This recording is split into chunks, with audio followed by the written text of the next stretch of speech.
அஸ்ஸலாமு அலைக்கும் வரஹ்மத்துல்லாஹி வபரகாத்துஹு. முஹம்மது நபி ஸல்லல்லாஹு அலைஹி வஸல்லம் அவர்கள் காட்டித் தந்த வழியில் ஹஜ்ஜி இறுதி பதிவு. மகசருல் ஹராமில் கூற வேண்டியவை.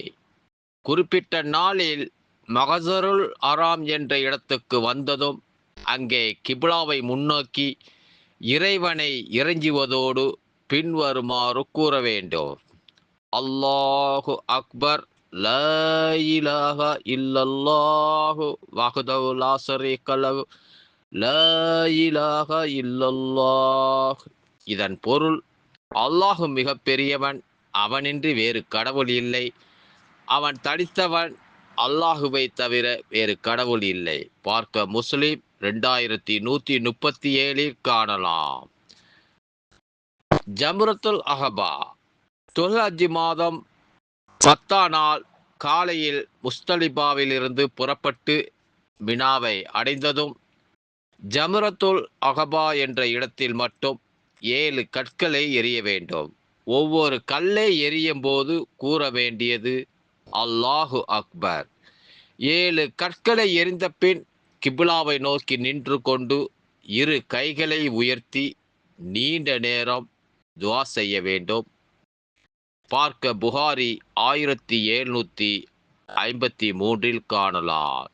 ஹஜ்ஜின் அனைத்து கிரிகைகளையும் முடித்து ஊருக்கு திரும்பும்போது பின்வரும் துவாவை ஓத வேண்டும். பயணத்தில் திரும்பும்போது ஆபிதூனா தாய்புபூனா ஆபிதூனா லி ரப்பெனா ஆமிதூன்.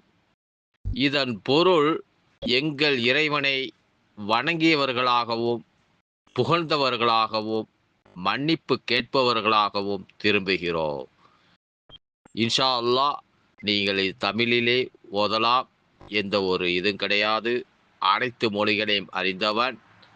எங்கள் இறைவனை வணங்கியவர்களாகவும் புகழ்ந்தவர்களாகவும் மன்னிப்பு கேட்பவர்களாகவும் திரும்புகிறோம். பார்க்க முஸ்லிம் 2392 காணலாம்.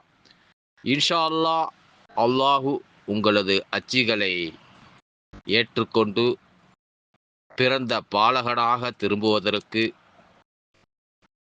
எங்கள் சேனல் சார்பாக உங்களை வாழ்த்துகிறோம். அஸ்ஸலாமு அலைக்கும் வரஹ்மத்துல்லாஹி வபரகாத்துஹு.